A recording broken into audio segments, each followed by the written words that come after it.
अस्सलाम वालेकुम। उम्मीद है कि आप खैरियत से होंगे। मैं हूं Jahanzeb Baloch, inspires speaker, blockchain expert और सॉफ्टवेयर प्रोग्रामर। आज जो हमारा जो है वीडियो है वो खासकर उन स्टूडेंट्स के लिए है जो वेब डेवलपिंग और सॉफ्टवेयर प्रोग्रामिंग सीख रहे हैं या तो सीखना चाहते हैं। यो है ये जो है क्लास 1 है, ठीक है? फिर इसके बाद क्लास 2 शुरू होगा, फिर क्लास 3 शुरू होगा। फिर इसी तरह हम प्रोग्रामिंग की तरफ आएँगे, ठीक है? फिर इसी तरह हम जो है मसलों को हल करेंगे, क्वेश्चन्स आंसर्स को हल करेंगे और इसके अलावा बहुत सी क्लासेस हम लोग लेंगे। एक चीज़ मैं आपको बता दूँ, जब मैं जो है सॉफ्टवेयर प्रोग्रामिंग सीख रहा था, ठीक है? तो लोग मुझे कहे उस टाइम एआई वगैरह आ गया था, तो लोग मुझे कह रहे थे एआई आ गया, अब आप सॉफ्टवेयर प्रोग्रामिंग क्यों सीख रहे हो? ठीक है? एआई ने सारा जो है जॉब्स खा लिया और जो है अब कुछ भी नहीं बचा, ठीक है? ये हमेशा सोशल मीडिया पर चलता रहता है कि एआई ने ऐसा किया, एआई ने वैसा किया।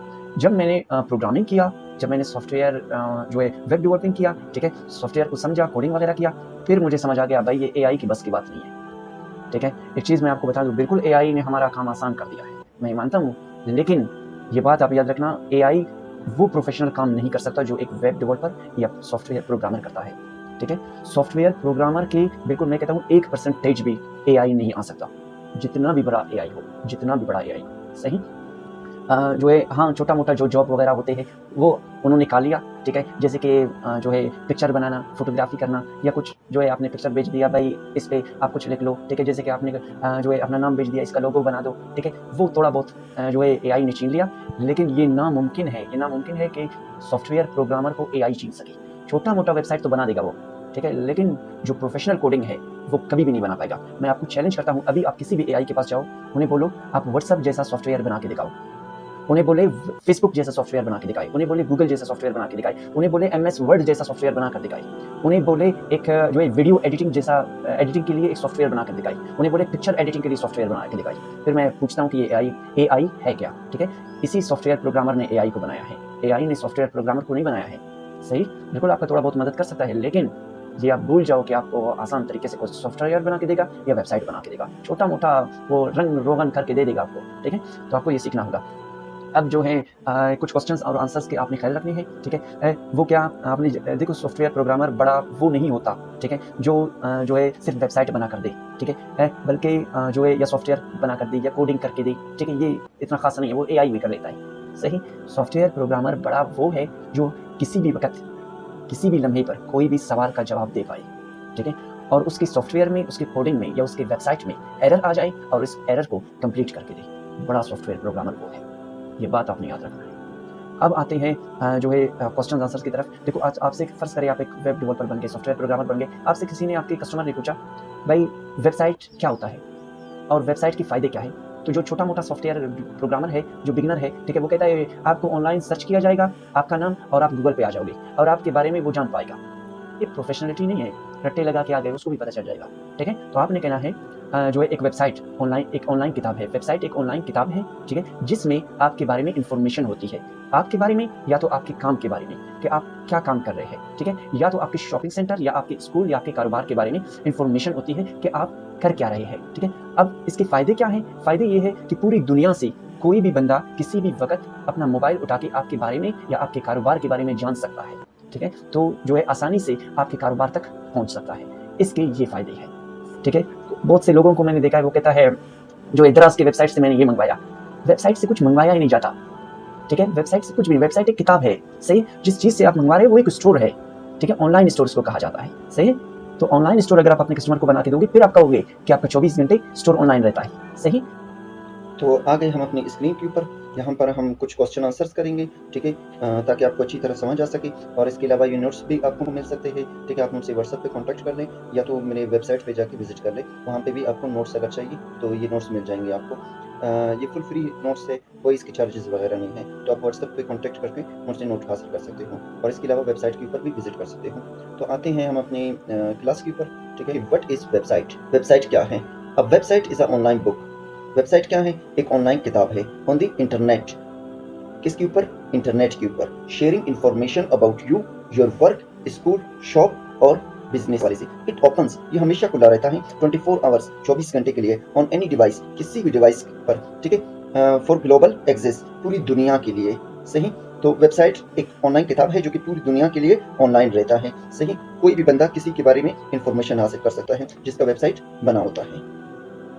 अब क्वेश्चन नंबर 2 है, ठीक है, who is software programmer? Software programmer कौन है और वेबसाइट डेवलपर कौन है? ठीक है, इन दोनों में फर्क है। वेबसाइट डेवलपर वो होते हैं जो ड्रैग एंड ड्रॉप करके, ठीक है, वर्डप्रेस के जरिए, सही, या वेब फ्लो के जरिए, या विक्स के जरिए, या शॉपिफाई के जरिए जो है क्या बनाता है, वेबसाइट्स बनाते हैं। क्या बनाते हैं? वेबसाइट्स बनाते हैं। उनको कहा जाता है वेबसाइट्स डेवलपर, ठीक है, उनको कहा जाता है वेबसाइट डेवलपर, जो बिना कोड के ड्रैग एंड ड्रॉप करके वेबसाइट्स बनाते हैं। अब सॉफ्टवेयर प्रोग्रामर कौन है? ठीक है, राइट्स अ रियल कोड, जो असल कोड लिखते हैं ना, वो सॉफ्टवेयर प्रोग्रामर्स होते हैं, जो पाइथन, जावा लैंग्वेज, जावा स्क्रिप्ट के जरिए से अपना सॉफ्टवेयर बनाते हैं, ठीक है, वो होते हैं। सही, सॉफ्टवेयर प्रोग्रामर क्या करता है? टू बिल्ड एनीथिंग, कुछ भी बना सकता है सॉफ्टवेयर प्रोग्रामर। वेबसाइट भी बना सकता है, मोबाइल एप्स भी बना सकता है, गेम्स भी बना सकता है, एआई डेस्कटॉप भी बना सकता है, उसके बाद डेस्कटॉप सॉफ्टवेयर भी बना सकता है, एआई रिपोर्ट्स भी बना सकता है, विंडोज भी बना सकता है, वो कुछ भी बना सकता है। लेकिन वेबसाइट डेवलपर सिर्फ वेबसाइट बनाता है, ठीक है। अब हम देखते हैं क्वेश्चन नंबर 3, सॉफ्टवेयर और जो है एप्स क्या है? What is software, what is app? सही, इन दोनों में क्या डिफरेंस है? देखो, सॉफ्टवेयर एक कंप्लीट फाउंडेशन है, सही, जैसे कि लैपटॉप का जो है विंडोज़, सही, मोबाइल का एंड्रॉइड सॉफ्टवेयर, ठीक है, आईफोन सॉफ्टवेयर, ठीक है, तो मतलब पूरे सिस्टम को चलाता है। जैसे कि मैं आपको एक मिसाल दे दूं, अगर हम कहें कि जो है सॉफ्टवेयर वो होता है पूरा घर, सही, एप्स वो होता है मतलब घर के अंदर कमरे, समझ गए? जैसे कि देखो, ये लैपटॉप किसके जरिए चल रहा है? सॉफ्टवेयर के जरिए चल रहा है। अब इसी सॉफ्टवेयर में, इसी लैपटॉप में ये देखो बहुत सारे ऐप्स है, सही, तो ये ऐप्स कहलाते हैं, और ये जो ऐप्स जिसके जरिए चल रहे हैं ना, वो सॉफ्टवेयर कहलाया जाता है। इतना समझ आ गया आपको? सही। अब आपसे एक सवाल पूछता हूँ, ये बताइए, व्हाट्सएप और फेसबुक सॉफ्टवेयर है या ऐप है? बताइए। व्हाट्सएप और फेसबुक जो आपके साथ है ना, वो सॉफ्टवेयर नहीं, वो ऐप है, सही। अब आप हैरान होंगे कि भाई आपने मुझे पहले ही अपने वॉइस में बताया था कि फेसबुक जैसा ऐप बना के दिखाए एआई, फेसबुक जैसा सॉफ्टवेयर बना के दिखाए एआई, व्हाट्सएप जैसा सॉफ्टवेयर बना के दिखाए एआई, मैंने खुद कहा था, हाँ जी, तो मैंने उसके सॉफ्टवेयर का कहा था। तो जो आपके साथ है, जो आप इस्तेमाल कर रहे हैं, जो आम आवाम इस्तेमाल कर रहे हैं, वो ऐप इस्तेमाल कर रहे हैं, वो सॉफ्टवेयर इस्तेमाल नहीं कर रहे। सॉफ्टवेयर किसके पास है? फेसबुक का सॉफ्टवेयर फिर सीईओ के पास है, उनके डेवलपर के पास है, सही। आपके पास सिर्फ ऐप है उसका, सही। इसी तरह व्हाट्सएप का सिर्फ ऐप आपके पास है, सॉफ्टवेयर नहीं है। तो देखो, सिस्टम वहाँ से चल रहा है, सही। तो सिस्टम को चलाने वाला जो चीज़ है ना, वो सॉफ्टवेयर कहलाया जाता है। और वो जो सिस्टम जो आपके पास होता है, जो हर मोबाइल में होता है, हर जो है लैपटॉप में होता है, ठीक है, जो स्क्रीन पर नज़र आता है, वो क्या कहलाया जाता है? वो ऐप कहलाया जाता है। अब समझ गए सॉफ्टवेयर और ऐप में डिफरेंस। अब हम देखते हैं सवाल नंबर 4, ठीक है, क्वेश्चन नंबर 4, वो है ऐप और वेबसाइट। ऐप और वेबसाइट क्या है, इन दोनों में क्या फ़र्क है? ठीक है, देखो, वेबसाइट वो होता है जो इंटरनेट के ऊपर आपकी चीज़ को लाइव करता है, सही, वो क्या कहलाया जाता है? वो वेबसाइट कहलाया जाता है, सही। सही, क्या है? ओपन व्यू अ browser any device any time, ठीक है। जो आपके जो है वेबसाइट वो होता है जो आपकी चीज़ को लाइव करता है, किसी भी डिवाइस के लिए अवेलेबल करता है। App installed on device for specific tasks. App जो है इंस्टॉल होता है डिवाइस में स्पेसिफिक काम के लिए, मतलब स्पेशल काम के लिए। जैसे कि व्हाट्सएप का ऐप, देखो, व्हाट्सएप के ऐप में आप जाते हो सिर्फ व्हाट्सएप को इस्तेमाल करने के लिए, फेसबुक के ऐप में जाते हो सिर्फ फेसबुक को इस्तेमाल करने के लिए। लेकिन आपके कंटेंट को पूरी दुनिया तक पहुंचाने वाला कौन है? वो वेबसाइट है, वो है जो लाइव करता है आपकी चीज़ को। अब इन तीनों को आप आसान तरीके से समझें। सॉफ्टवेयर किसी सिस्टम को चलाता है, ऐप किसी स्पेशल टास्क के लिए इंस्टॉल किया जाता है, और वेबसाइट आपके कंटेंट को पूरी दुनिया तक पहुंचा देता है। क्वेश्चन नंबर 5, 6, 7, 8, 9, ये पांचों हम एक साथ देख लेते हैं ताकि आपको आसानी से समझ आ सके। एक जो है पिक्चर खोल दिया है आपको आसान तरीके से समझाने के लिए, ठीक है, ताकि ये अच्छी तरह आपको समझ आ सके, सही। ये देखो, ये जो बिल्डिंग है पूरा, ठीक है, ये समझो डेटा सेंटर है, ठीक है, डेटा सेंटर। अब इसमें लाखों मेमोरी कार्ड है, सही। तो ये क्या हुआ? डेटा सेंटर, इसमें लाखों मेमोरी कार्ड है। ये क्या करता है? ये लोगों को कहता है कि आप अपनी चीज़ें लाओ, मैं इसमें सेव करता हूँ, और अपने जो डिजिटल डिवाइस है उसके ज़रिए से मैं इसको रन करता हूँ और ऑनलाइन कर लेता हूँ। कोई भी बंदा सर्च करेगा तो आपका जो कंटेंट है वो उन्हें मिल जाएगा, सही। तो डेटा सेंटर यही करता है। अब ये जो मेमोरी कार्ड है, इनको होस्टिंग कहा जाता है, सही। हर बंदे का एक होस्टिंग होता है, सही, हर बंदे का एक मेमोरी कार्ड होता है, ठीक है। अब आप ज़रा गौर से सुने, ठीक है। देखो, अगर फ़र्ज़ करो डोमेन ना दिया जाए, अब डेटा सेंटर के लोगों को कैसे पता चलेगा कि किस मेमोरी कार्ड में किस जानज़ेब के कंटेंट है? खुद ज़रा सोचिए ना, गूगल को कैसे पता चलेगा कि इसकी जो है चीज़ें इसमें हैं? आपने कभी सर्च किया है? मैं आपको एक मिसाल देता हूँ, ठीक है। देखो, आप गूगल पे सर्च करें, सही, वेबसाइट प्रोग्रामिंग, सही, बहुत सारे वेबसाइट खुल जाएंगे। अब आप गौर करें, वेबसाइट प्रोग्रामिंग जो है किसी का डोमेन नाम नहीं है, लेकिन फिर भी आ गया नहीं, तो वो कंटेंट को जो है क्या करता है, एसईओ करता है, कंटेंट का एसईओ करता है और कंटेंट को लोगों को लाके दे देता है, सही। गूगल सर्च इंजन का ये काम है। असल काम जो डोमेन होता है ना, वो हमारे काम के लिए नहीं होता, असल में डेटा सेंटर के काम के लिए होता है, सही। इसलिए डेटा सेंटर एक कोड देता है, सही, ताकि डेटा सेंटर को पता चले, ताकि गूगल सर्च इंजन को भी पता चले कि भाई ये कंटेंट इस बंदे का है, सही। इसलिए कहते हैं ना कि आप जब डोमेन के लिए जब जाते हो तो वो कहते हैं this domain is not available. तो क्यों देते हैं? क्योंकि इस वजह से, क्योंकि ये डोमेन पहले से लिया हुआ है, तो आप एक नया ले लेते हो, फिर वो आपके नाम पर रजिस्टर हो जाता है। समझ आ गया? तो डोमेन फ्री में मिलता है, असल में जो आप चार्जेस देते हो वो होस्टिंग के दे रहे होते हो।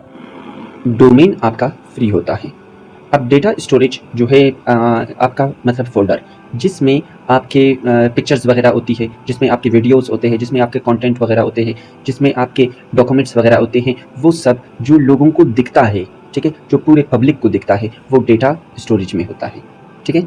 अब डेटाबेस में क्या होता है? डेटाबेस में वो चीज़ें होती है जो सिर्फ और सिर्फ एडमिन दे सकता है, ठीक है, और कोई नहीं देख सकता और किसी के पास नहीं होता, सही।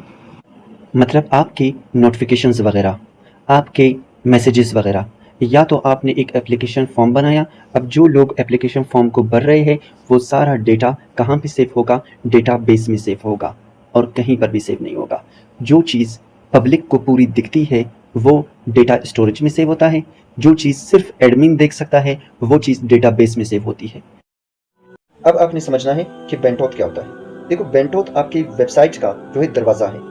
दरवाज़ा जितना चौड़ा होगा, जितना उसका विड्थ ज़्यादा होगा, चौड़ा होगा, इतने ज़्यादा लोग एक टाइम में आ गए तो जल्दी आपकी वेबसाइट पर आएंगे, ठीक है। जितना छोटा हो गया बेंटोथ, सही, तो समझो आपके बेंटोथ अगर छोटा हो गया, सही, तो आपका जो दरवाज़ा है उसकी जो चौड़ाई है वो छोटी होगी। अगर चौड़ाई छोटी हो गई तो लोग जितने ज़्यादा आएंगे इतने आपके जो फोटोज़ है, वीडियोज़ है, आपके टेक्स्ट वगैरह है, वो स्लो काम करने शुरू हो जाएगा, ठीक है। आपका वेबसाइट स्लो हो जाएगा। आपने कई वेबसाइट्स ऐसे देखे होंगे जो स्लो चलते हैं। वो क्यों स्लो चलते हैं? वो इस वजह से क्योंकि जो है उनका बेंटोथ कम है, सही। वो जो अपने वीडियोस वगैरह, टेक्स्ट वगैरह, फोटोज़ वगैरह ज़्यादा जो है जल्दी प्रोवाइड करते हैं, मतलब जल्दी जो है आपकी स्क्रीन पर आ जाते हैं, उसके बेंटोथ ज़्यादा होता है। अब समझ गया? अब हम देखते हैं CMS क्या है। CMS कहते हैं कंटेंट मैनेजमेंट सिस्टम। ये क्या है? ये जैसे कि आपका एक रिमोट कंट्रोल हुआ, ठीक है। आप ये सिर्फ एडमिन के साथ होता है, सही, और किसी के साथ नहीं, कुछ भी बंदा चेंज नहीं कर सकता है। जैसे कि टीवी का रिमोट हुआ, ठीक है। टीवी का रिमोट आपके पास होगा तो आप चैनल्स चेंज कर पाओगे और कुछ भी अपनी टीवी पर ला पाओगे। इसी तरह कंटेंट मैनेजमेंट सिस्टम होता है, सही। वो क्या करता है? सही, यू कैन चेंज टेक्स्ट, सही। अगर आपके पास CMS हुआ, कंटेंट मैनेजमेंट सिस्टम हुआ, तो आप टेक्स्ट चेंज कर सकते हो, सही, पिक्चर्स चेंज कर सकते हो, इसके बाद जो है वीडियोस चेंज कर सकते हो, वीडियोस डिलीट कर सकते हो, ठीक है। ये ऐसे समझो जैसे कि देखो आपका जो है, जैसे कि आप फेसबुक पर आईडी बनाते हो, ठीक है। आईडी बनाते हो तो अपना पिक्चर वगैरह लगाते हो, तो आप उस फेसबुक का पिक्चर वगैरह लगाते हो, टेक्स्ट वगैरह लिखते हो, और इसके अलावा जो है आप क्या करते हो, पिक्चर्स वीडियोस देते हो, ठीक है। तो आप उस आईडी के क्या हुए? कंटेंट मैनेजर हुए। आपके ज़रिए से कंटेंट मैनेजमेंट सिस्टम को संभाला जाता है, ठीक है। आप जो है कंटेंट मैनेजमेंट सिस्टम को संभालते हो, आप उनके मैनेजर हुए, आप उसके उस आईडी के जो है ओनर हुए, ठीक है। आपके पास एक बंदा आया, उसने आपको कहा कि आप मेरे लिए वेबसाइट बना कर दो, आप मेरे लिए वेबसाइट बनाओ, ठीक है। अब आप उसे वेबसाइट बना के दोगे तो आप कौन हुए? आप सॉफ्टवेयर प्रोग्रामर हुए, ठीक है। अब जो चीज़ उसको दोगे क्योंकि वो अपनी वेबसाइट को हैंडल कर सके, ठीक है, और अर्निंग कर सके, सही, तो वो कौन हुआ? वो कंटेंट मैनेजर हुआ। आप उसको क्या दोगे? आप उसको कंटेंट मैनेजमेंट सिस्टम दोगे, ठीक है। तीसरा, ऑडियंस, जो आके विजिट करेंगे और देखेंगे। तो ये जो हमने पढ़ लिया था, इसके जो है अगर नोट्स वगैरह चाहिए और डिटेल्स वगैरह चाहिए तो आप मुझसे व्हाट्सएप पे कांटेक्ट कर सकते हो, और हमारे यूट्यूब चैनल को सब्सक्राइब करिए, हमारे फेसबुक पेज को फॉलो कर लें। बहुत जल्द क्लास 2 भी आने वाला है।